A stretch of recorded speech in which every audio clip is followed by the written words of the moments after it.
Hey, me again, as promised, answering another question. This time is from George again. It's on taxation versus service versus budget. Don't know exactly the premise of the question, but let me say that Hanwell as an incorporated community, by law, has to take on a certain number of services, again, as a rural community.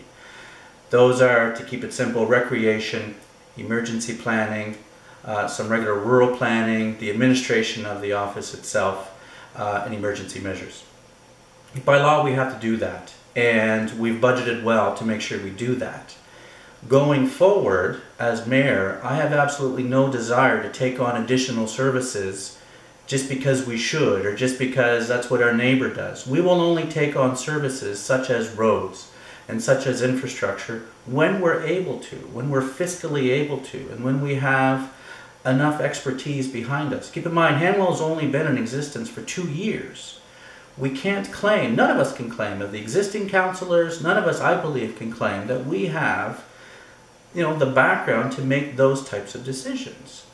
But what I bring to the table is the passion to look into those issues and to do the proper amount of research into those issues and make educated decisions, both fiscally responsible and both socially responsible. I have no desire to quickly move Hanwell to a village and then to a town, to a city. I don't want to do that. If anything, I want to maintain our rural lifestyle. That's why I moved here, and that's why I think several of you moved here as well.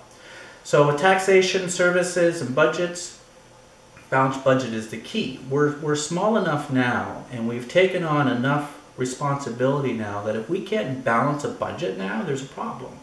So balanced budget is absolutely. Taxes, keep in mind, as a rural community, we only make up one part of your taxes. Look at your most current tax assessment. You're actually going to see 3 different tax rates.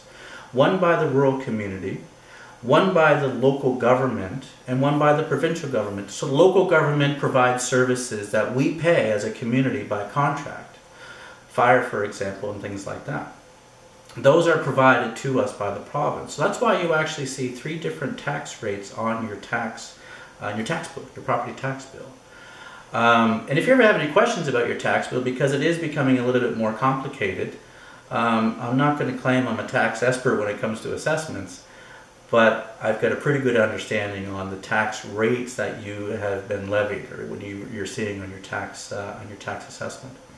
So if you have any questions about that, by all means ask me. Again, private message me, email me, or even call me. My phone number is all over my website at melvinformayor.ca. So George, I hope that answers your question, but keep them coming. I really appreciate it. Thanks.